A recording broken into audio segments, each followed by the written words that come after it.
Hey everyone, this is Aaron with Crypto Trends, November 5th, doing an AMA. And we're just talking about and going over some crypto stuff and trends. So, hey, we'll see what's going on. And yeah, please keep in mind that none of this is financial advice and only my opinion. So, let's go check out and see what is happening with Bitcoin and other stuff right now. Okay, so let me make sure that I am recording and I'm doing good. All right, so Bitcoin, what's going on? Well, let's go over here to good old Binance, and okay, here's the week. And you know, we've all seen this. This is just a pattern where it is just going down and hitting about this level and being very, very low in volume. It's just, well, I mean, it's not that low, but what it is, I mean, you know, the volume is decreasing a bit, but the bands, if you look at the Bollinger Bands, that they're really narrowing down and squeezing quite a bit. Can I see Bollinger Bands here on this? So what is going on? Let me go to TradingView here right quick. Go look at BTC USD on TradingView chart.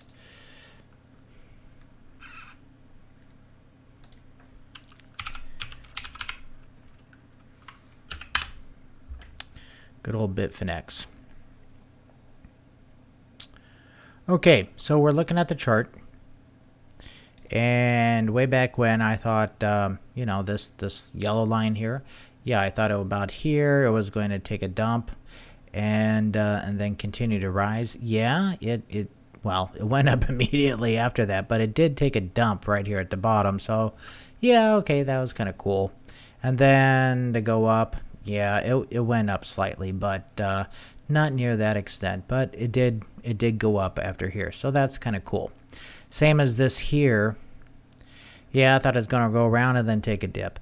And you got to keep in mind that these lines that I'm drawing, they're not to scale, and they're not exact on the date, but it's kind of like a trend that gets followed. Okay, as you can see here, yeah, it went down and there is a little bit of a lag here, but yeah, okay, fine, it's going to do that, then it's going to go down, and then we're coming up here and see how that's going to go. So that's the general trend that I'm looking for. And it, you know, this stuff, when you're looking at this time frame, it's just practice. It's not like I'm putting any money or anything like that towards it. It's just general trends that I'm looking at. And so there's going to be timelines and stuff. This is not TA. To say the least. Yeah, there's a descending line here, okay, and then this looks like you can look at it and says, oh, well, that could be a great big bear flag, and then whammo, we could dump way down here. I mean, it just depends. There's some people think we're gonna drop pretty low, but from my yellow line, you can see here, I think that we're actually going to start having a pretty good time. And I've been thinking that wow, since about here on October 23rd, more or less, right around there. But so BTC, I have really, you know, there's just it's Bitcoin, and I think that Bitcoin is going to be, it's being manipulated big time for what's going to be occurring here in the future. And we can see this, that yeah, we had a manipulation up. Let me go ahead and get out of this 4 hour, go to the day, might be a little bit easier to see. Yeah, I might as well just kill that. Does that go away? Yeah, good. Okay, so what we have going on here is that Bitcoin started going up, and then it really shot up, parabolic, right? From around this point, you can even see way back here where this started getting interest, and then it really shot up. And well, actually around here it started getting interest. And you may say, or this is May 7, 2017, and you may ask yourself, well, why did it start getting interest? Why did it start getting interest for people to even manipulate it, okay? And, you know, I looked into this and, you know, I got some information, you know, viewing and stuff like that, but then I was thinking about it, if that made any sense. And really what I came up with is that it had to deal with the amount of people talking about how Bitcoin is going to replace the dollar, it's going to replace the central banks and all the currencies of all the countries, and they're just going to use it and not use the dollar and this and that. And what that did is it actually made, I think, aspects of governments around the world take notice and say, hey, this could actually be a financial threat. Okay, this could be a financial threat. And so they took a look at the market and they say, well, I don't know how much of a threat it is, but let's test it. And so they said, okay, well, not that much of a test, not that much of a test. It is a little bit of a threat, but when you start talking money, about replacing money in a government, they take that pretty seriously. And so what I think they decided is they said, okay, well, let's bump them up. And then what we're going to do is that we're going to bump them up, and then we're going to take them down and check their wherewithal to see how many people truly believe that this will be a type of disruptive technology and people are going to use it in lieu of the currencies. So they bumped it up and then they crashed it. And this is part of psychological warfare. And so what they're seeing here is that, yeah, they know the big old trend line. They're saying, yeah, okay, fine, that's just a normal trend line. That's just normal growth. But let's bump it way up, and then let's take it down, take it down, take it down. And we all remember these big drops here, big drops, Mount Gox, right? Plus there was a tremendous amount of orchestrated FUD from a lot of the major news agencies and so on. We all remember that. Tremendous amount of FUD. The only thing that turned it around here at this point, do you recall? What was there? That big, huge spike. That was the announcement that the G20 said, okay, we're going to kind of lay off of Bitcoin. It's really, you know, cryptocurrency is really too small to even bother with. You know, we got scared, and so we put our sharks on it for a little bit and tested it, and you know what? It's really not a big threat. But then also what happened is up in here, it got somebody else's attention, and that's when Binance made $1 billion. That is not, I mean, that's almost like it's not allowed. It's not allowed to have Binance make more than Deutsche Bank. And so that caught a lot of bankers' interest, I think, and so they started coming in. And then we also had right here, right around here is when the CBOE went live, and they just shorted the heck out of this thing, right? Shorted the heck out of this thing, and they said that, hey, they're going to tame the market. They were going to tame the market. And lo and behold, if you look at this line, how flat that trajectory is, that looks pretty tame to me. It looks like they're tame. And we really haven't seen a lot of people talk about, oh, you know, there's going to be, Bitcoin's going to replace the central banks, and there's going to be a crash, and this and that, and, you know, the revolutionary stuff. We really haven't seen that talk of late. We had for a while, but those days are kind of gone. There's more realists in the market that know that, hey, this is actually an investment asset. It is a hedge, possibly against fiat, against forex, against the the other investment assets out there, stocks, etc. And so what do we have? We have something here that's going down. The market's tamed. Also, is that this was a test for several other things, not only the check, how many weak hands there are, but how high can it go for just the general retail populace out there. How much retail interest is out there. And it created a lot of retail interest. And that's, a lot of people wanted their brokers to get them into the market. And so that's what we're seeing now. A ton of interest right around this time, a ton of work. Also back in here, we also have a ton of work where they're getting into this market, the bankers, where they want to open up the trading desk and so forth. And yeah, so what we're seeing is that, okay, we have this bump up. So there's another reason to bump it up, to give the retail investors that are going to come on board some candy to say, hey, they can look at their charts and they can say, hey, it went up this high. If I invest down this, this level here where it's at, it's pretty tame, this kind of tan line. And they can put on their little fib charts and stuff and look at the projections and say, okay, well, I could possibly have this much potential growth until, a huge major line of resistance. And so that could be a huge upside. And that is candy, and it's going to make the retail investors want to invest so they can get this huge amount of growth. And this is all by design, in my opinion.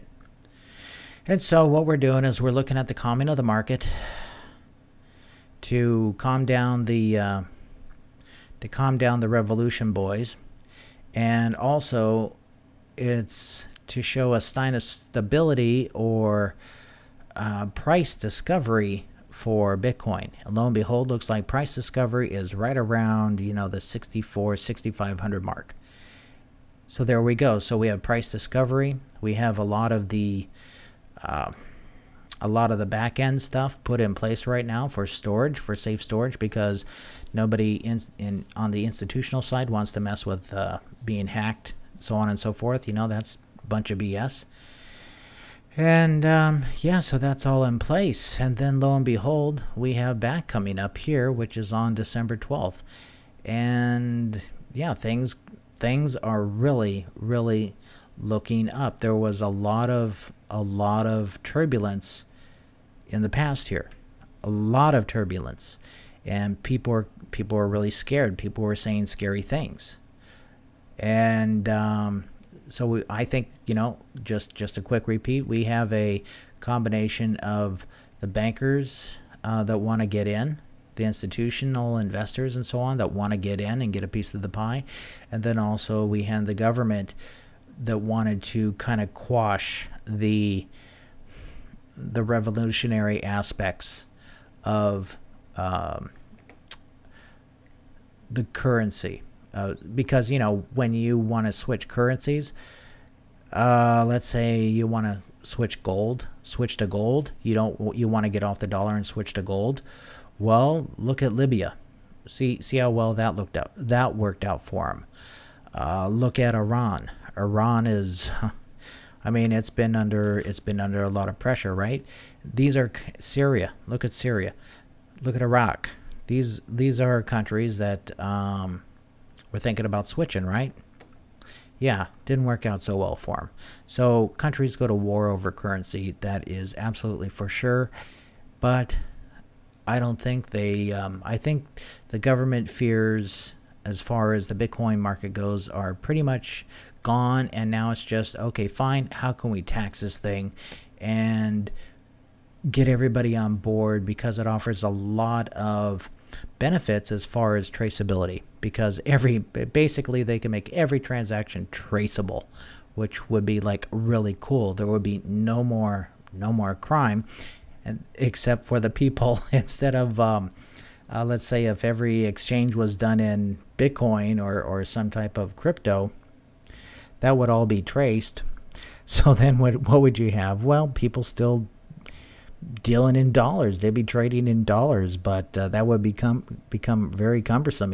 To put a lot of money in dollars takes up a lot of physical space. So I don't know. It'd be very cumbersome for people to do any type of crime in dollars, just because of the physical restrictions.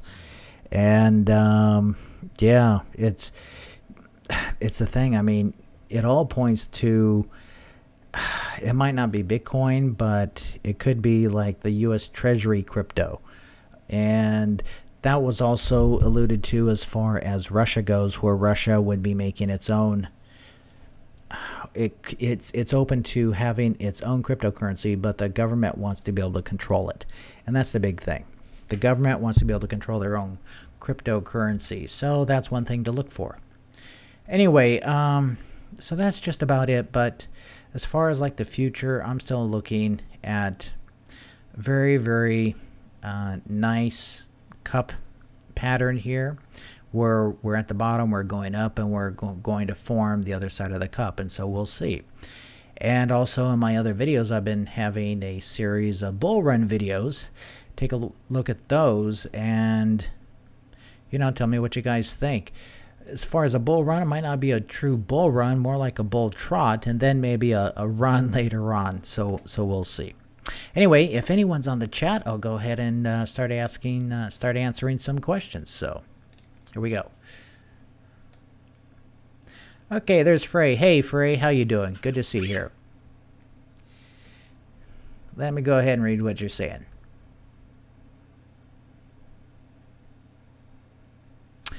Okay, Frey's asking, do I think we need a strong capitulation candle before we start a reversal? No, I don't think we do. I think that the thing is that this is drawn out pretty.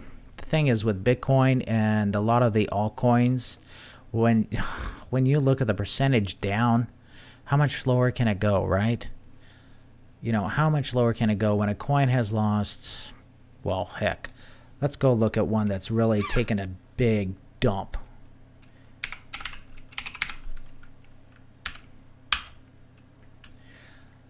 Look at Ether.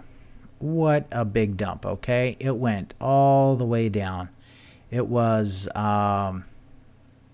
it just took a big dump. And so you can actually call this whole thing the capitulation. So as far as a big, huge downward spike, like something like this before it jumps up, that's for shorter term things where that happens. And we've been building long term. We've been building for long term stuff. So I don't actually see us going here. It's like in Wyckovian, they call it on Wyckoff stuff, they call it a spring. I don't think that we necessarily actually have to have a spring to start going up.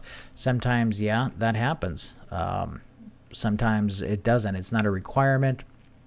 Do I see a strong going down? Not really. I was thinking that. Let me go back to BTC here.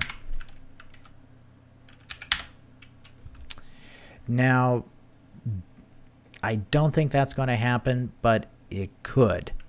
And reason being is because of Election Day, which is tomorrow. So we'll see what happens. If there is indeed a red wave, then it's pretty much like the line I've drawn. Okay? If the Democrats take control of the House, then it could be a different story. There could be a pretty large dump, but then I don't see it going back up for a while. I'd see a dump, so it'd be like a V thing here, kind of like a big inverted head and shoulders, but it'd be a dump and then go back to normal. And then let me go ahead and draw it. I can draw on this thing, I just forgot. So let's say it dumps. Let me change colors here. That should work. Get rid of that. Start over. Okay, so here's Election Day. Let's say the Democrats win. And it could be where it just dumps, okay? And that's when it could actually go below this $6,000 trend line. And it could dump. But then it might go back up and then do kind of like so it's kind of like a head and shoulders here, but then kind of stabilize. But then I'm looking at more or less of a long, much longer bleed. Okay, so this line here would be respected. this big old trend line here going down. I don't think that's going to be the case. Does that line, does that look like right to you? Does that look like a chart? Does it just seem right? That's, you know, all I can say. Does it seem right? Or does this yellow one, which one seems right to you? Or fits what you see in the future better? But as far as a big dump going down and then having it go back up to create it, no, we really don't need that. Let me get rid of this other line here. Thanks for the question, though, Frey. Let me know your thoughts on that. Maybe we get a nice dip tomorrow. Yeah, maybe. We'll see. We will see the moon in 2019. Shay. I hope so. I hope we see the moon in 2019. That is absolutely true. I really do. And I think that I think we are, well, let's put it back here. Let me bring up something else. LMT. Several videos ago, I said, okay, well, right now, pretend this is Bitcoin chart, okay? Right now, I think we're about in this area here where this little yellow, and get out of there thing, get out of there, where this little yellow circle is. That's where I think we are. Do we have to have a big dip here like Frey was talking about and then shoot up? No, I think because it's longer that it's just from the shape of it, we're at the bottom of a bowl and we're going to start going up gradually and then faster and faster. But as far as like long term goes, and keep in mind this is January 13, 2013. This is like today, right? So this is kind of like the trend, the same trend I see for Bitcoin. All right, zoom, multiple years. Okay, to the moon. Yeah. Maybe further. The moon might be over in this region here. Moon might be too close. So we'll see. But best of luck. I hope that's where it goes. Can't say for sure. You know, it could take a dump down to zero. You know, it's the market, but I think it's going to go. It's going to be a very good asset. And yeah, we'll just see. Let me go back to BTC. That was LMT, which is Lockheed Martin, by the way.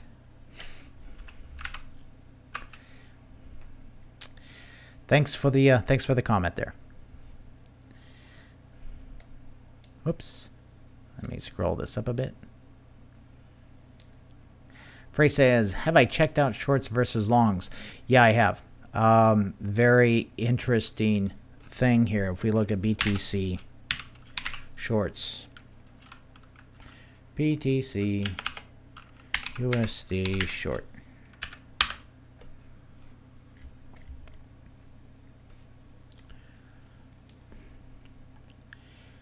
Big old nosedive. Huge nosedive on the shorts. People aren't shorting. And I don't know why I have these lines you don't chart. It's stupid to chart shorts or longs.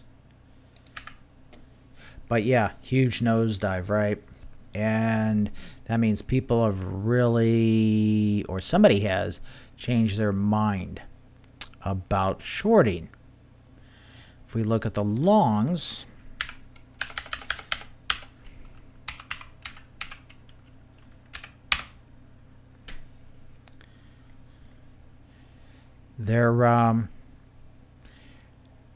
they changed their mind, right? They changed their mind. They're going up. And what would do that? What would actually do that to where the shorts would dump and the longs would increase?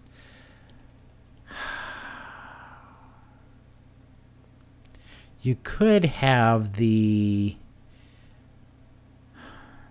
You could actually have the OTC. You could have the OTC margins, the margins on the over the trade counter drying up. getting closer together. So let's say,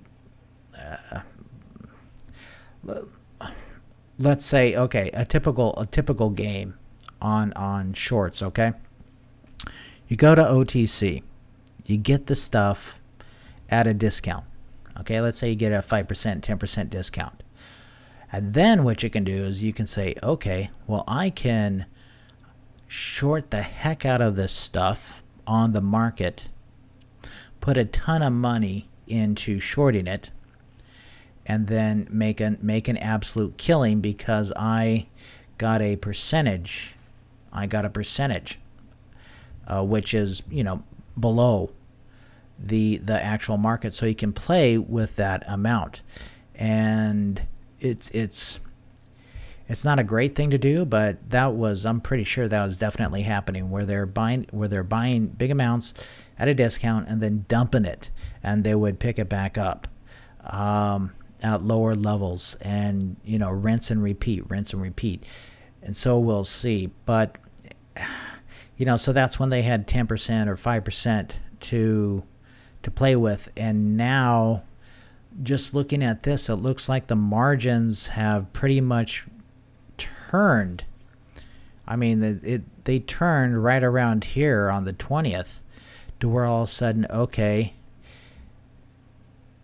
maybe the required return was where the percentage had to be 3%, where there had to be a 3% profit on their end, where they, and then all of a sudden, let's say it's like 1.5 or 1%. That might not fit within their risk profile, and so it's just not profitable anymore. Because 5%, yeah, cool. 10%, yeah, way cool. 1%, it's just not worth it to risk that amount of money for the amount that could be gained. And so that's the primary thing that I think is going on, is that the shorts have actually, people have caught on, and people aren't selling as much or willing to give up as much, because the people selling are thinking, hey, you know, we've been stable. It looks like Bitcoin could start going up. I think I'm just going to hold, or they're going to have to give me a price.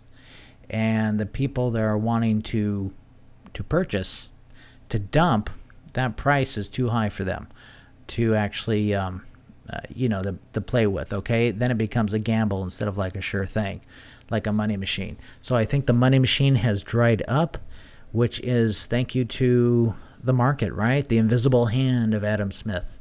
Thank you to the market, took care of itself. So that's what I think that's happened, is that the actual OTC market has pretty much dried up as far as the difference between the buy and the sell. Okay, because you also have the commissions in there too.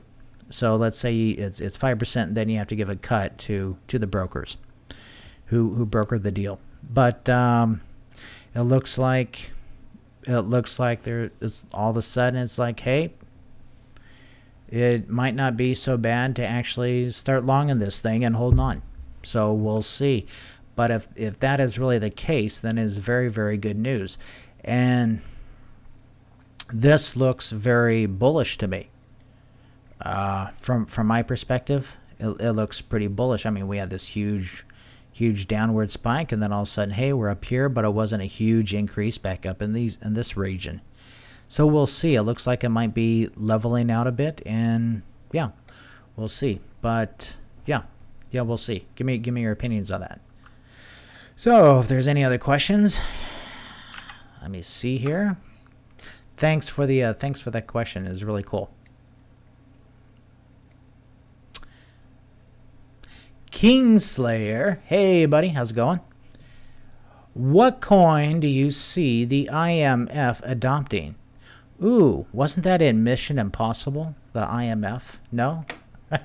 Anyway, International Monetary Fund.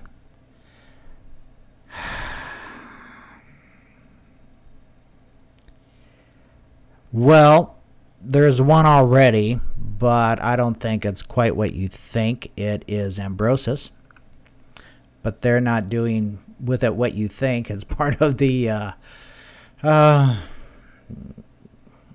how helping out, you know, food traceability, that type of stuff. It's like really cool. It's like a really cool counterpart to VeChain as far as food traceability stuff. Check out Ambrosis. But to the point, do I think that IMF is actually going to have a coin of their own?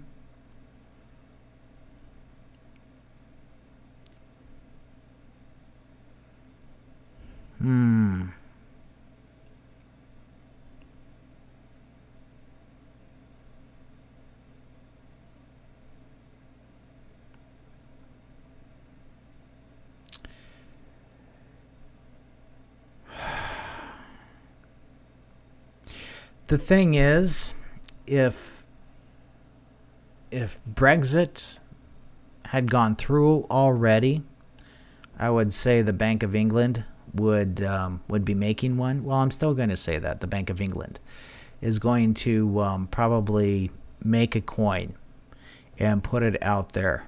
In other words, I don't think it's going to be Bitcoin. I don't think it's going to be... Closest thing I would see them using would be Stellar, actually, if they're going to use anything. Bitcoin, Stellar, but more than likely their own. They're going to come up with their own as far as large amounts. And I don't think it's going to be public. I think it's going to be a private blockchain that they can actually do this. So we won't be able to buy it. It will be closed. And that's why I'm saying Stellar, because you can have, I believe you can have private trust set up between the anchors. And so we'll see. But as far as something, you know, where let's say it's like XRP and IMF is going to use it and it's going to go to like $1 gazillion. No, they are not going to allow the cannon fodder to make that kind of money. There is no way. And the money is not controlled by the U.S. I hope you guys know that. The money is controlled by London proper, the little city-state London. You know, that little square mile area, whatever, in downtown London, the financial district. That's the financial district of the entire world. And the U.S. is here as the military arm to help protect that financial district. That's that's how it goes. Let me go back here to BTC. This is on Bitfinex, logarithmic. But yeah, all this manipulation here and stuff like that. It's not for Bitcoin. It's not for Ripple.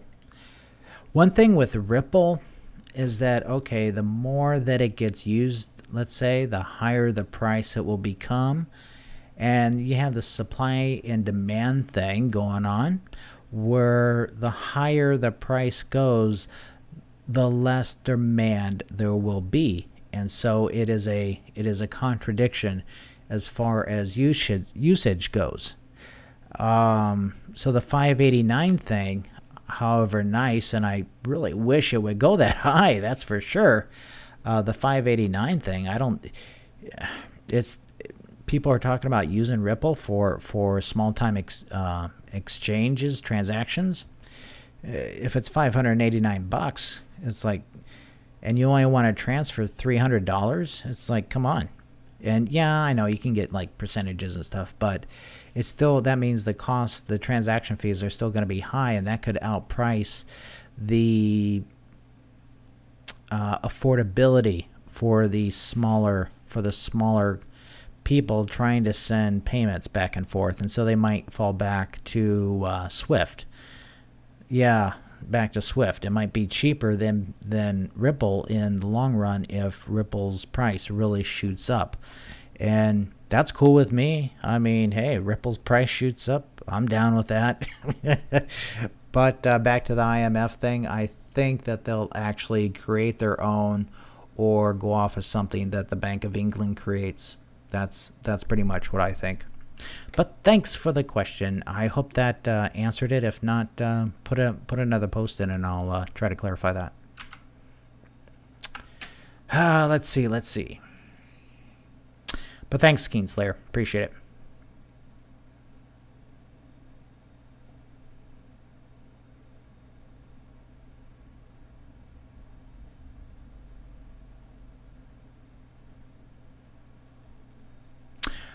Okay, Sean wants to know what I think of Apollo. Really? I'll tell you what I think. What have I seen? I have seen a lot of advertisement for Apollo on Binance, you know, up at the very top where they have the advertisement. Let me go back here to their get out of here. This area here, they had like Apollo showing up, this and that, and on other sites. So there was a lot of money spent for Apollo. It's just, frankly, I don't have good vibes for it on the long run. But that does not mean that short-term stuff for like day or swing trading here, that you can't make money, you know. But long-term, as far as the energy goes, I'm not feeling it, and that's just not me. And by long-term, I'm talking 3 to 5 years. Okay, it's stellar. There's good energy 3 to 5 years out, real good energy. And there's several other coins. Apollo, it just. It's like closest thing I could describe it as being is like a Verge. Okay, it's like Verge. It's like Verge to me, and that's just my opinion. But you know, I made money off of Verge. That's I sold that puppy and I made some bank. But you know, you could do the same with Apollo. It's totally within the realm of possibilities. Do I like it long term? No. But short term, mid term, hey, you know, do what you like. If you like it long term, hey, hold it. Yeah. Please keep in mind, this is not financial advice. I'm just saying, hey, this is the vibes I'm getting from this thing. I don't like it long term, but if I was going to do anything, it would be only short or midterm with it for swing trades. But I tend not to do that because I don't want to track the taxes. It is a total pain in the ass. Total pain. Because you have to do FIFO, first in, first out accounting. And it is, man, it is a pain.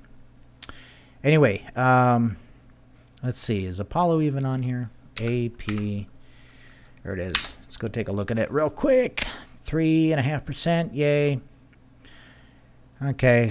Slow bleed. Yeah. Everything's a slow bleed. So it looks like on the 7. Yeah. Yeah. Heavily manipulated here with all these high frequency bots kicking in on it. Too low liquidity. A lot of heavy bot trading. So this could actually be, you know, when you see stuff like that, let's look at its supply. Wow. Big supply.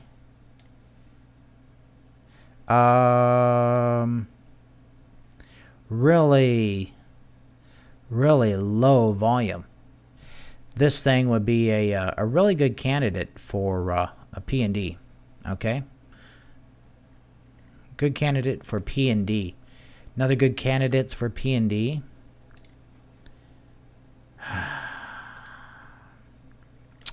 Used to be Trig. I always used to say, oh, when I saw Trig, hey. But here's one, Aeron. That's a good one for P&Ds. Bluezell I like, but for some reason that tends to go up and down. GVT. This one. That's on the week. Let's go the day. Yeah, so boom, boom, boom, boom. It had a nice growth here, but you know what? If you got out, hey, great. That's not a real good example at that time for a P&D, but there's others out there. Anyway, that took a pretty hard dip, didn't it? Boom. Cleared off all that profit right there. But Apollo, APL, you know what? I wouldn't doubt in the near future that it gets actually listed on Binance, because they're the type of, I think they're the type of coin that it would actually pay to get listed on Binance. And so we'll see. We'll see what happens with Apollo. With good old Apollo, APL. Let's go check out their social. Probably, let's see. Community competition has ended. Okay, great. All right. Yeah, so that's Apollo, up 3.5%. Hey, there you go. Really, really screaming cheap right here. It's at 22. Man, that's about the price that I like to pick things up. That's a nice price, isn't it? I like prices like that. You can get a boatload, you can get $100 and not care, right? So, but man, if it takes off, yeah, that's yeah. So it just depends on how you play the market, okay? I might actually have to pick some up if it's that price. Thanks for the tip. Oh, let me go back to, let's see. Here. Thanks for the tip, Sean. Thanks for the tip. I have to look at Apollo in more depth. It is good you moved it off the exchange. So that's a good thing. Yeah, exchanges are starting to get dicey. That is until NASDAQ actually has its exchange going for crypto. Maybe 2020, NASDAQ will actually have that going. We'll see.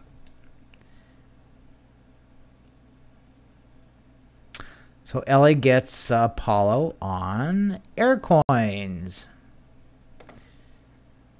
Okay, let's see. Aircoins. How about KuCoin? Is it on KuCoin?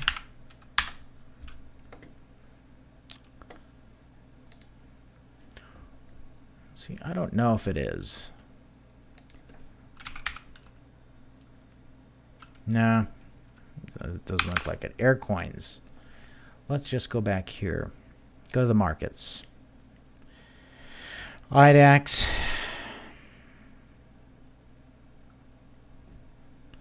Yeah. The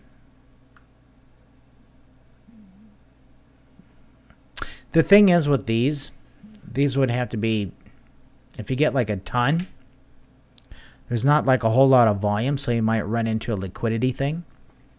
So, so going to Aircoins might not be a bad idea. That's the one thing until it gets to a larger exchange like KuCoin or Binance. I would like to see, probably before I pick it up, have it be listed on KuCoin. That would be cool. It's one of my favorite exchanges. And once it hits there, I might pick some up. But it's not going to be at that price. It'll be higher, of course.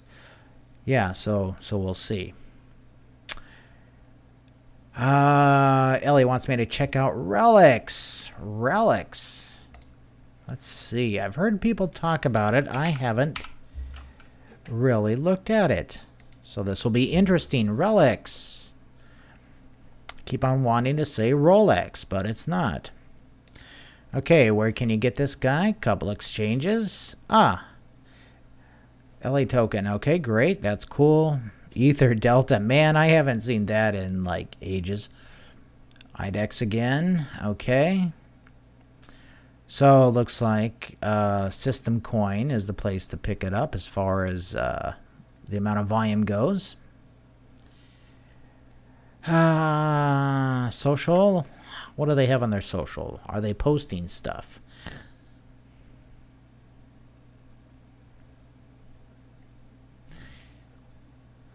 proxy developer platform. That was October 25th.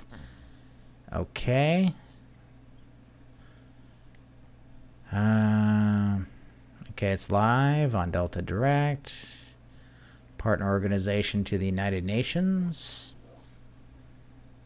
Really?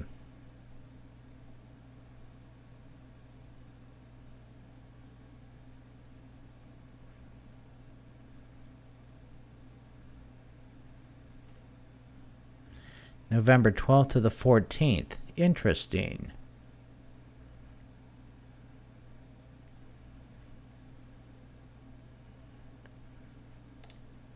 Let's click on this thing.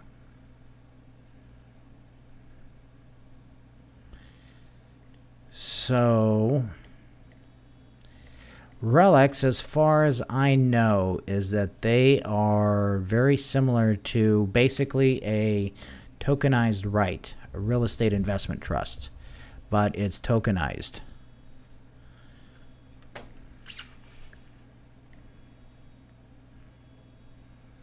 And so yeah, this is a right, but it's just a token.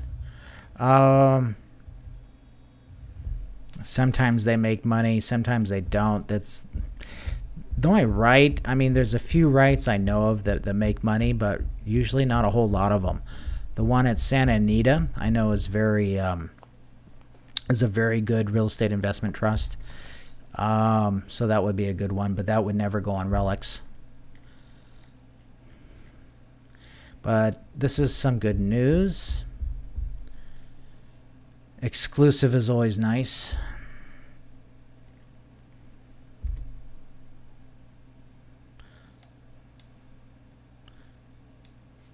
Control over 150 million. Keep in mind that's small beans.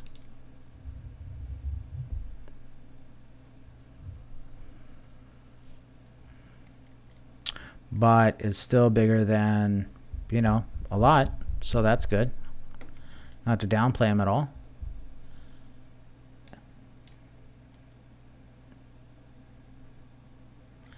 Okay. So they're investing, okay. They're investing in these malls here. That's like a right. So what else do we have going on? Okay, United Nations, that's good. There's the wood fine.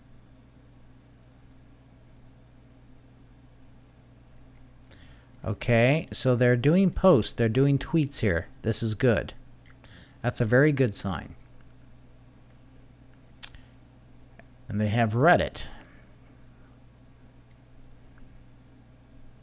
Yeah, the vote things, UN Internet Governance Forum. It's going to be mentioned, okay.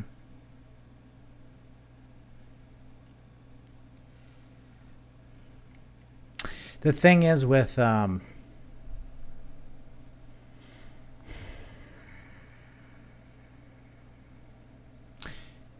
like rights and REITs and let's just say equities, stocks, okay?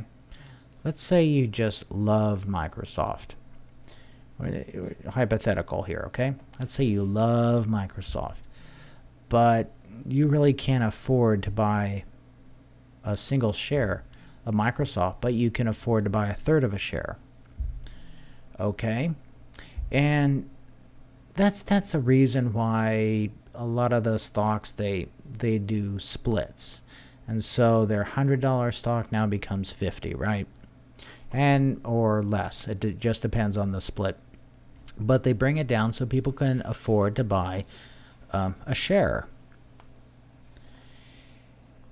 And that is actually one of the trends that has a ton of energy behind it, is that stocks, yeah, you're going to have your shares, and then there's going to be a percentage of them which they're going to be tokenized.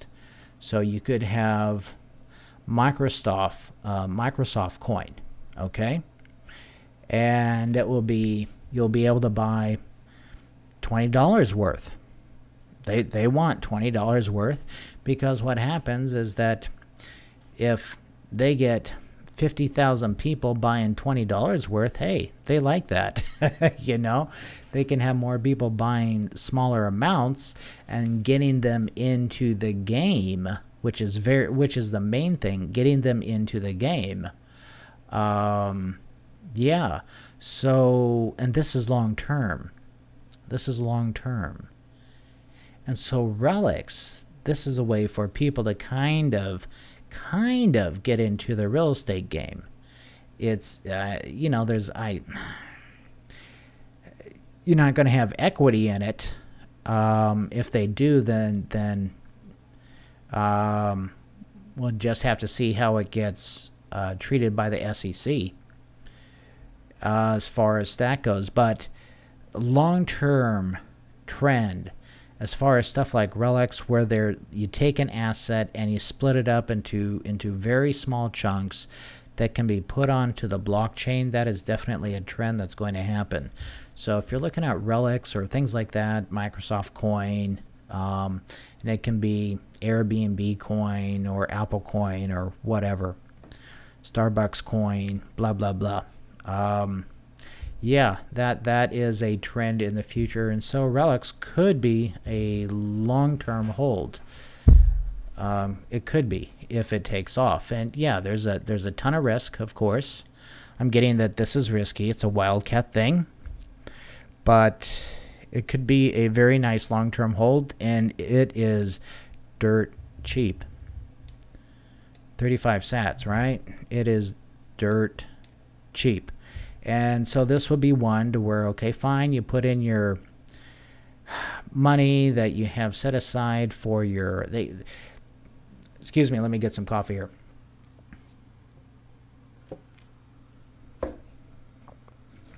So you take your money, your wildcat money, you know, like the old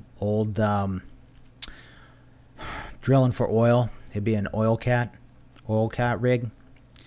They would, let's say you take that money and, hey, if it hits, it could be a big deal. But if it's not, yeah, it's no big deal. You lost, you know, whatever. That was your kind of play money. And with that, as far as like percentages go, I do that with about 20% of my allocation money that I have for crypto. And so I take about 20% and put it in the very low amount coins, because if this thing goes to, I don't know, 20 cents, my gosh, that would be cool. I'm not saying it's going to go there, but if it did, that could be quite a return, right? But these are where you can actually get your huge returns. So if you invest in 10 of these types of coins, you only need one to hit. Okay, they're long shots. Treat them as such. And yeah, so, you know, as always, follow your gut, follow your instincts. That's the best thing. But relics actually doesn't have bad energy behind it. It's like iffy. It's kind of like depends a lot on the SEC. But you know, at the SEC, these guys international, right? It's not just U.S. So who gives a garbage about what the SEC says in other places? Yeah, that actually might be quite interesting. Yeah, good luck to you. Good luck to you. I like they have quotes on. They have activity on the Reddit. That is a big deal. That it's active. One of the most active around is VeChain. The UN thing, that's important. So, yeah, relics looks interesting, and it is like dirt cheap. I might have to take some of my my percentage and throw it that way, and you know, if it sticks to the wall, hey. If it doesn't, so what? You know, you bet on that 50-to-1 shot, right? But you still have your money, your majority of your money bet on placed on the winners, right? On the ones that you think are going to win. But you know, it's a horse race, and you know, sometimes the jockey falls off, and then the long shot picks it up. But anyway, that's Relic. So yeah, best of luck to you. Interesting, interesting project. Better long-term energy on that than short-term. That's what I'm getting. Okay.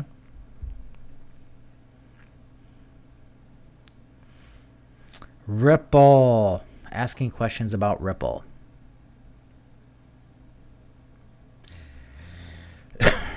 Ripple.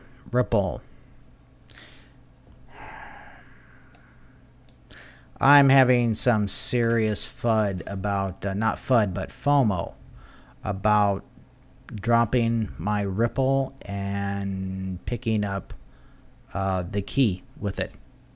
I'm really debating that right now, because the key is like one of those, really inexpensive coins, but it's a super solid project. Ripple, good project, but the thing is with Ripple is that it really depends a lot how the voting goes tomorrow, if the Democrats get in or not. If the Republicans get in, I'm going to sell my Ripple. Reason being is because the Republicans get in, it doesn't look like the Fed has much life left in it. Maybe a couple years. It looks like with everything going on, it looks like the Fed is being set up to fail. That's my opinion. That it's getting squeezed and they're being set up to where all of a sudden they're raising interest rates, and so they're getting blamed for raising the interest rates. As far as the numbers go, they can't really blame Trump for saying, oh, it's a terrible economy, because the numbers are up so high. But yet, so it's going to be the Fed's fault, and the Fed could be the fall guy. And what that would do is, I mean, it would really cause a lot of havoc in the central bank community. And so if you're looking at Ripple, its customers are like the central banks in the banking industry. That's not a good place to be if it's going to be destabilized. Where people are hoping that XRP or Ripple picks up a central bank and all of a sudden it's going to be destabilized, that is not a good thing. If the Democrats take the House, then much longer lifespan for the Fed. But if the Republicans take it tomorrow, because we're talking on the 5th here, if they take it on the 6th, then the short, a couple years, I mean, it's interesting to see what's going on with the Fed. But like I said, if the Republicans get it, I see a shorter lifespan for the Fed and central banks as a whole. And there's also, keep in mind, if that happens, that's a economic revolution, pretty much, where countries are going against pretty much the bankers, which would be a good thing, because then that would say, okay, well, what do we have? We have cryptocurrency. We can use cryptocurrency as a fallback mechanism. And so you have countries doing cryptocurrency, and they might use Bitcoin for a while. They might use Stellar. They even might use Ripple. I mean, it just depends. It depends if they have their own coins that they can control, that are put out into the marketplace. Whether, it just depends on how fast they can get them out there. And so we'll see. But long term, if the Republicans get it and the Fed kind of collapses, then that's a good thing. Short term, that's a lot of pain. But long term, yeah, the system isn't working. And that's one of the reasons why Bitcoin was invented in the first place, right? So we'll just see. But as far as that goes, if you like Bitcoin, then you have pretty much got to not like Ripple if you purchase Bitcoin from the theoretical perspective that the it's to replace the banks, because Ripple is all about the banks, and so they're contradictory to each other. But you know, I own both. You know, I'm a capitalist, so we'll see. I like Ripple. When I looked at it, great energy, and we'll see. I actually took some profit on it, so I was happy with profits, and I have some left. I was waiting for it to get up to $1 before I get take some more. But if the Republicans get it tomorrow, I'm going to dump it and put it into half into VeChain and half into the key. And that's just me, and that's because of all the Chairman Xi's speech that he had last night. And that guy just went on and he talked about openness, openness, openness. Must have been like 40, 50 times. It's a huge deal where he wants to be open and transparent, just like Gorbachev did with glasnost. Because glasnost is like glas is an eye in Russian. Glas is an eye, which means see through, transparency, openness, that type of thing. Glasnost. Xi, same thing. So very, very interesting stuff. Anyway, yeah, so that's Ripple. It really depends, and we'll see how it goes tomorrow. Thanks for the question. And also, guys, hit the likes. Hit the likes. You know, like, subscribe, get notified, all that good stuff. Yeah, Aircoins is an exchange. Yeah, I know. I was seeing if it was on KuCoin. But it's, you know, for that price, man, you get it on Aircoins, great. Do what you do what you do.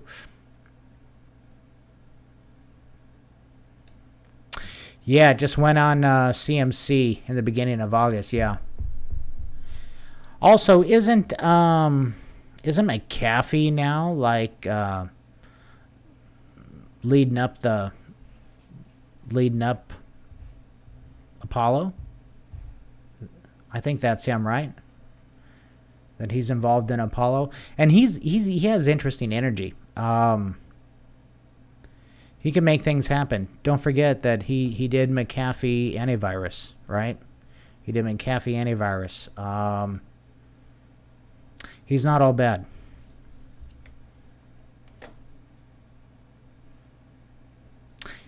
So Ellie says, no ICO, super cheap. Yeah, super cheap is nice, especially when they can grow.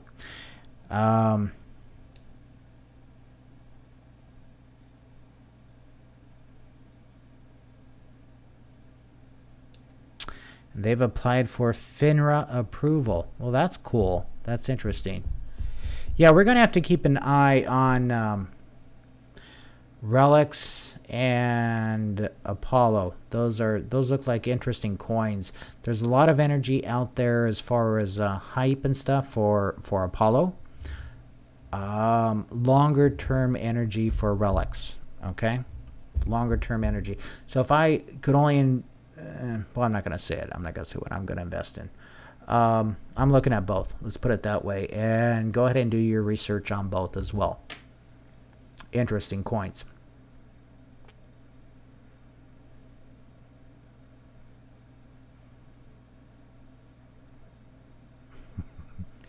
Sean says, if it goes to a penny, I'll be happy. Yeah. Yeah. Relics could go higher, but then we're talking long term, okay? 2 to 5 years. Frey says T-Food has had a great month. Well, that's awesome. Yeah, there's gonna, T-Food is one of those that was real inexpensive. Frey liked it. I liked it okay for like short term to midterm stuff, and that's because it's just where it was at that time. But it's had a great month. Let's go and take a look at it. It's like I've really nothing against T-Food. I just prefer Ambrosis and didn't I have problems finding this last time? There it is. I just like some other coins a little bit better, but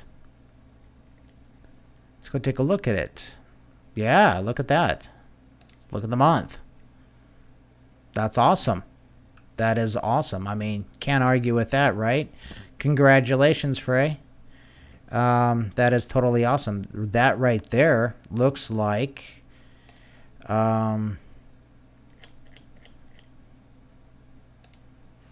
this bad boy's chart, doesn't it? Boom. That looks like XLM's chart.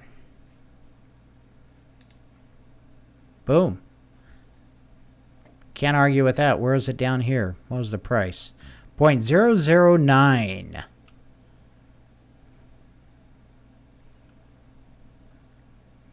.015.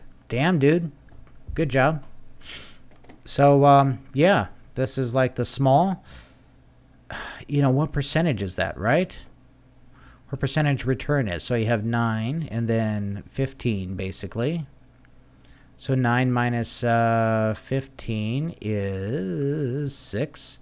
6 divided by 9 is, what is 6 divided by 9? Come on, 54. Let's go bring up calc. So you have the new minus the old divided by the old. Percent difference, 66. 66% return. Good job. So that's awesome. That is, you know, people talk about, you know, 20x, 50x, 100x. Dude, if you know, 100% return, I'm like there. That's what I got on, I got a little bit more than that on XLM, and I was like stoked. But not much more, you know, but I was stoked. Where can you get 66% return in any market these days other than crypto, right? Good job. Good job. Congratulations. Yeah, T-Food. Supply chain. Food. Food chain is going to be huge all over. So you have T-Food. Take a look at it if you like this. Also Ambrosis. Check out Ambrosis. Big deal. They're doing a pilot program right now with a huge market in Korea for meat. So that's huge. T-Food, I think, is doing some other stuff. Let's see. Just scrolling on down here. But yeah, do your research on T-Food. There was also another one. Well, VeChain, of course. Wabi. I used to like Wabi. I have a lot better energy for T-Food than I do Wabi. That's for sure. But yeah, good. So congratulations, Frey. Good job. This calculator might keep that up there. Move it on down. Move it on down. Thanks for the comments, guys. Keep them coming. Let's see. Had a great month. Absolutely. Congratulations.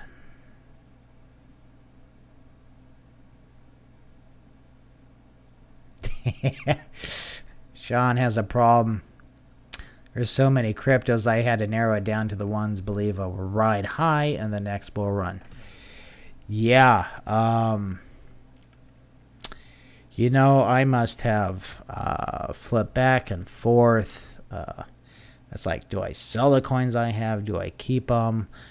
If I was going to sell them, I was going to get them for something else. And I'm thinking, okay, I'm only going to do the ones. I'm going to sell ones that, like, you know, for like midterm, I think Ripple might go to $1, okay? And that'll piss a lot of people off. Some might unsubscribe because of that. Ripple goes to $1, okay? Could go higher, but if it, you know, I'm seeing like $1 would be nice by year end. So I'm thinking, okay, if it's $1 by year end, or like maybe $5 by end of 2019. And this is just an example, okay? Just an example. So let's say, okay, I thought Ripple was going to only go to $5 by the end of 2019. But yeah, all of a sudden I'm looking at T-Food, and man, what if T-Food goes to $1? What if it goes to $2? You know, can it do it? Does it have the team? Does it have technology? Does it have the customers? Does it have, you know, all the things lined up to make it possible? And then if it does, then wham, and it's super cheap, and all of a sudden, yeah, you can get a much higher return on something else. Then, you know, what do? Well, you flip the coin, right? You flip the coin, or you bring in more fiat if you really want that coin. And then that's the thing. Patience. You've heard the saying that the market is all about the transfer of wealth from the impatient to the patient. That is so true. And you know, Ripple used to be pretty dang cheap, right? Pretty dang cheap, and it's up there now from where it started. So yeah, as far as like going after the returns, you know, if you're set in other things, and this is like play money, it's like, why the hell not, right? Put it on the long shots, you know. You just need like one to hit, right? So that's how it goes. And keep in mind, it's not financial advice. So, you know, I don't know your anything about you guys, pretty much. And I'm not a financial advisor. If you haven't contacted a financial advisor, I highly suggest you do so, to check other things out other than just crypto. But anyway, yeah, so you have to pick and choose, and that's a thing. And so I feel you as far as that goes. You know, which ones do you pick? There's so many good ones out there. There's also a ton of bad ones, but there's a lot of good ones. So yeah, which ones do you pick? Yeah. So that's why I like the key, TKY, and I like Ambrosis, but Ambrosis is like a lot higher than the key. The key's like super low right now. But yeah, T-Food, I have to look at T-Food again, and then Relics. Relics has good energy, and it's like dirt cheap. So yeah, I'll be looking at that one again.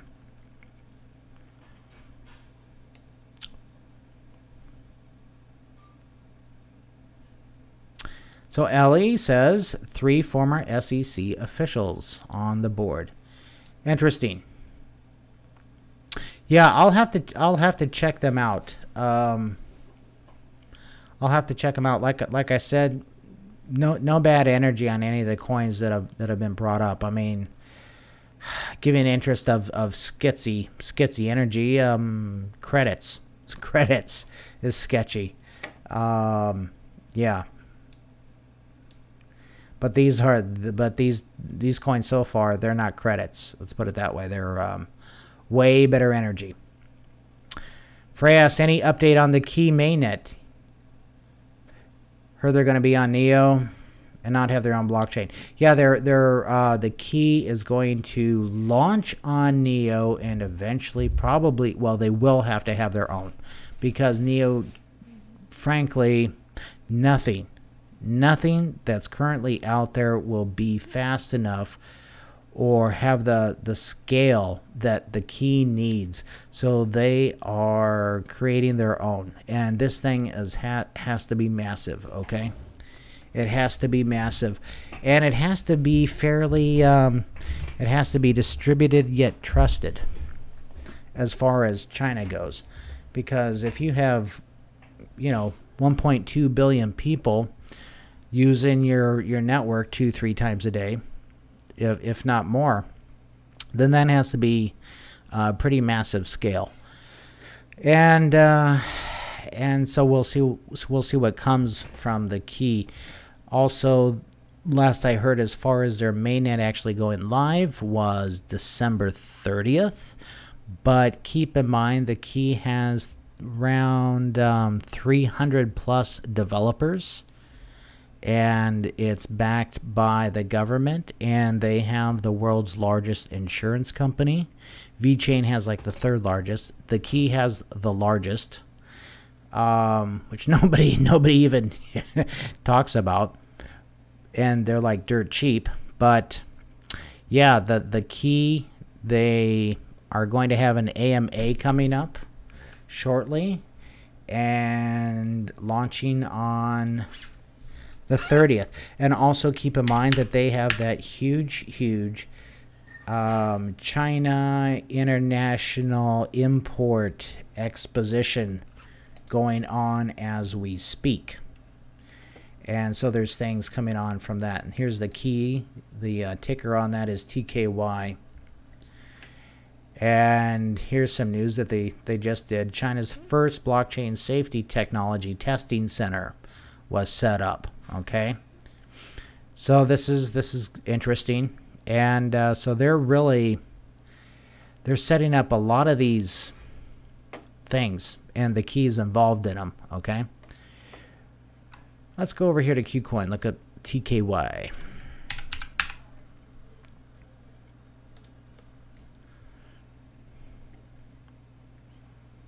So they're at 100 sats, up 3%. So they've had a pretty good, not too bad, some ups and downs, but for the most part, they've looks like they've gotten out of that bottom bowl and are starting to make that cup. So we'll see what happens with them, and hopefully it goes zip. We'll see. And Relics and Apollo, we'll see. So the key I like, it's super duper uber cheap. And the other ones. So yeah, we'll see. I think there's, you know, for small projects that aren't talked about too much, that are super dirt cheap, that's where you can get the most bang for your buck. But you know, you could also lose it. We know this. We're in crypto. But yeah, the key, good things. Get some more coffee here. Thanks for all your questions, guys. This is fun.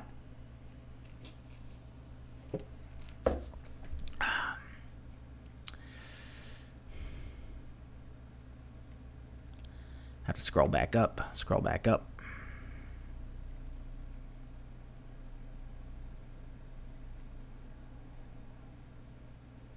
Oh, let me show you one thing that you might find interesting. Go over here to VeChain, social. Where was it? Where was it?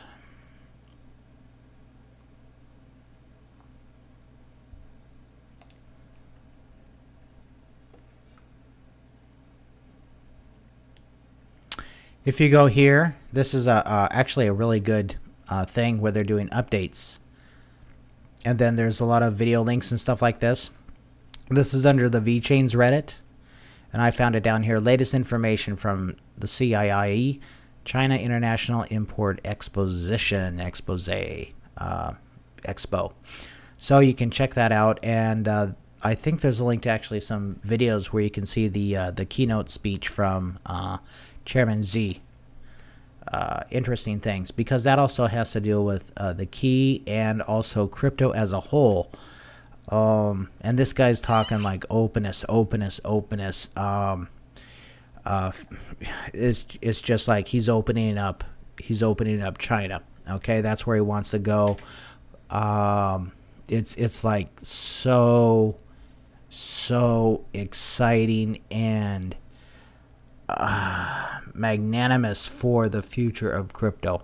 It is unbelievable, and it's really sad to see the U.S. just kind of sitting in the mud.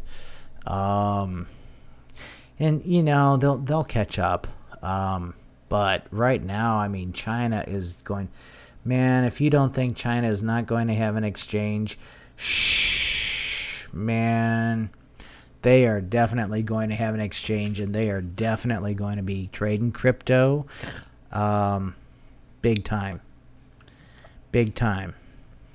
Exciting times for crypto in the future. Anyway, so yeah, so that's where you can get some links and information on the exposition that's going on over there right now, because it's big for the entire crypto world. Some of them are even translated into English, which is nice. So scrolling down.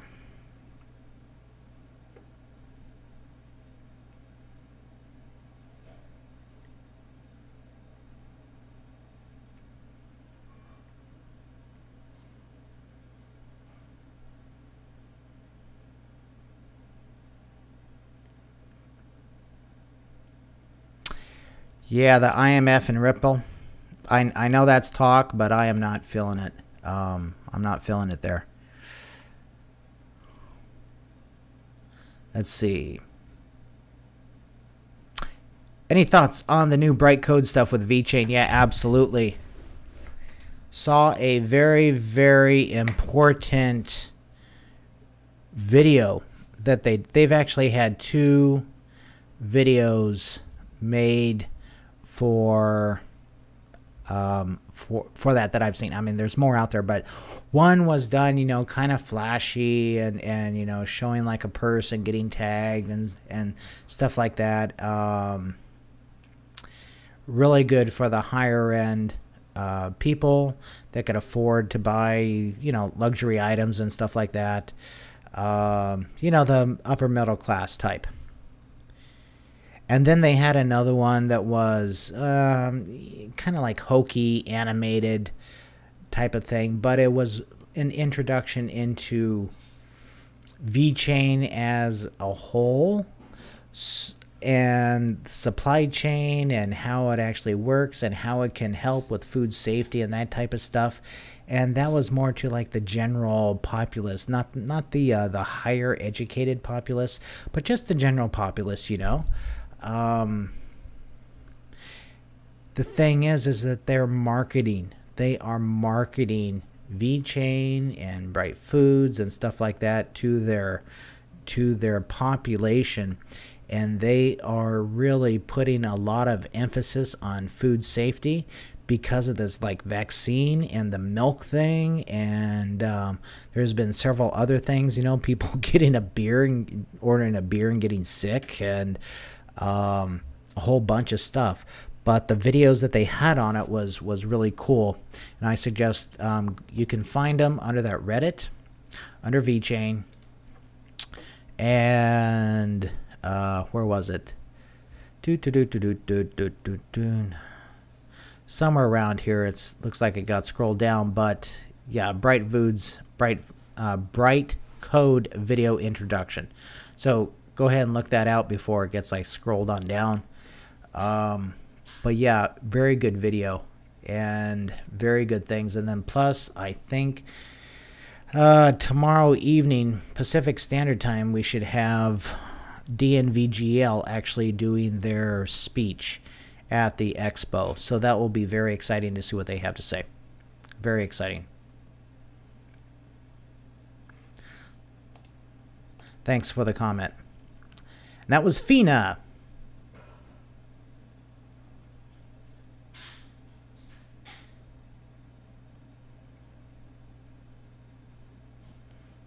Yeah, so Sean threw in, he has bags of some other ones, and just threw in APL Apollo just to see. Yeah, that's what you do on stuff like that. Heck yeah, that's like I said. You know, take the pocket change you have out of the drawer and stuff like that, and throw it at these little guys. You know, so you have like $20. It's like big deal, right? But then you might kick yourself because. Because it could hit. It's like, oh my gosh. And that's one of those things that's like, oh my gosh, you know, it's like 20 enough, is 50 enough, is 100 enough, is 2,000 enough. It's like, how much is enough? Oh man, I hear you. It's like there's more coins than there are fiat. Oh man. Yeah, see what you're holding. Okay, XRP. Okay, like that one. XLM. We're looking at Sean's coins here. Like that one. EOS. Yeah. ANT. Yeah. Vet, yeah, and ICX icon, yeah. Yeah, pretty round mix. Interesting on how the prices can balance each other out there too. Sometimes it's good to diversify because one goes up and the other goes down, and so things kind of level each other out.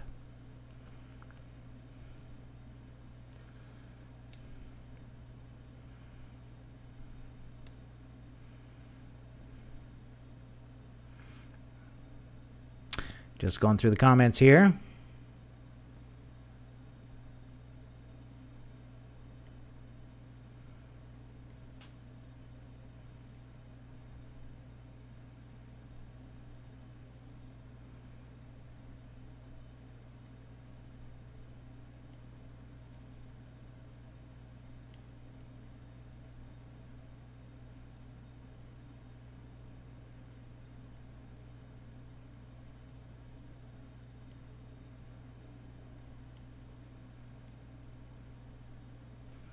Yeah, tomorrow I think is one of the most important days in American history, Sean. That's for sure. Do I have an opinion on Elastos? Yeah, I don't care for it. Don't care for it at all. I don't like what they did. I understand what they did, but I don't like how they went around and did it. Yeah. So, and that's just me. You know, it could go up and people can make money on it and stuff like that, but I'm staying away. I like other coins better.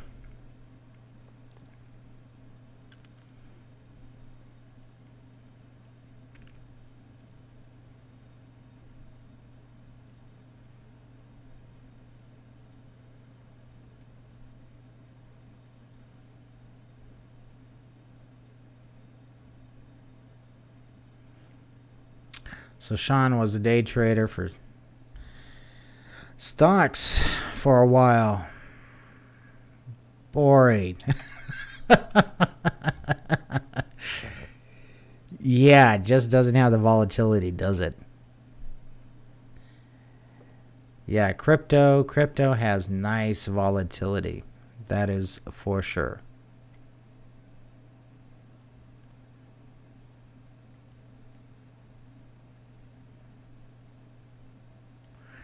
Just going through the chats.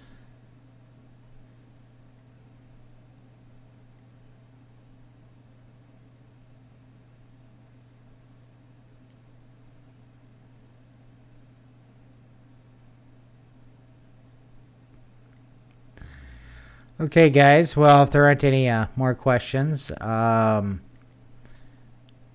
gonna call it. So yeah, so just kind of like a roundup. Tomorrow's a big day. Yeah, we'll see where it goes. Check out apparently Apollo and Relics. Check those guys out. T-Food. Check out T-Food. Check out the Key, TKY. Also, VET. Don't forget about VET with Ocean X. That's coming up. Plus, their DNVGL is going to be having its speech tomorrow evening, and so we'll see what happens. Also for VET, there's been like a heck of a lot of FUD and stuff. VET really isn't a coin. Think of it as, well, it is, but think of it as the crypto solution provider for DNVGL. Okay, and DNVGL is an owner of VeChain, and that's how I think of them. To where they're like all of a sudden, if Microsoft said, okay, well, we have a branch that does crypto, boom, how would you feel about that? Well, here's the thing. Microsoft tried that, and it came up with this wonderfully piece of garbage crap software called BizTalk Server. And I can say that because I worked on it. Piece of crap. But it was for B2B communications. And they just threw stuff up. And if it hits and sticks, great. If it doesn't, hey, they move on to something else. And that's the Microsoft way, and it works for them. But even, let's say, if they've been working on it, this type of stuff, since they began business, DNVGL only has 120 years experience on them. Yeah, so there you go. That's my thoughts on VeChain and DNVGL, how important they are. Anyway, let's see. Moving through here real quick.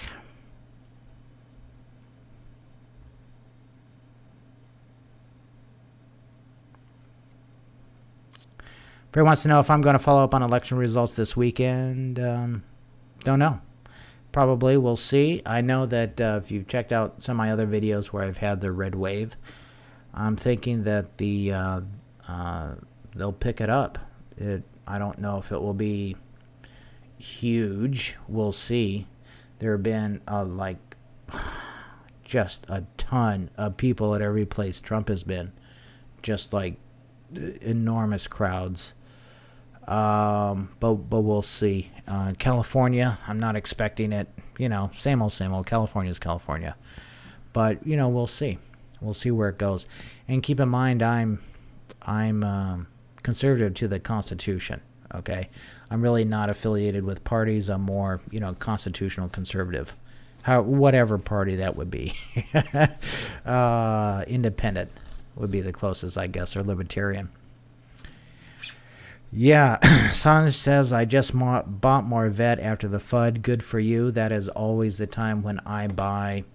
Buy signals to me look red. So I actually go off of volume. Strange thing. Let's go to good old VET here.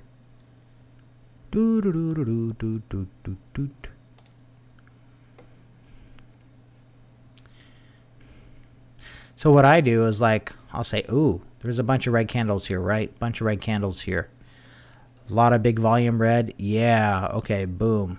I think, okay, well, that's going to carry on down. Wait a little bit and then buy some when I see a few greens, and then I'm happy with that. I'm not looking for the absolute low. What do we have going on here? Ooh, a bunch of reds. Okay, so what could we see there? Maybe a green or two, maybe a little bit lower. We'll see. And so yeah, I might have to pick some more up. We'll see. But thing with VET, where it's at right now, I like it at any price on this chart except for way up here. You know, I just love VET. That's all there is to it. But good for you. Best of luck to you. VET is a wonderful thing. Anyway, guys, if you have any other questions or comments and stuff like that, go ahead and put them in, and I'll answer them after the chat. But for the most part, guys, have a wonderful, wonderful night, and look for me on the next video. So catch you guys later. Have a good one. I am checking out. Bye.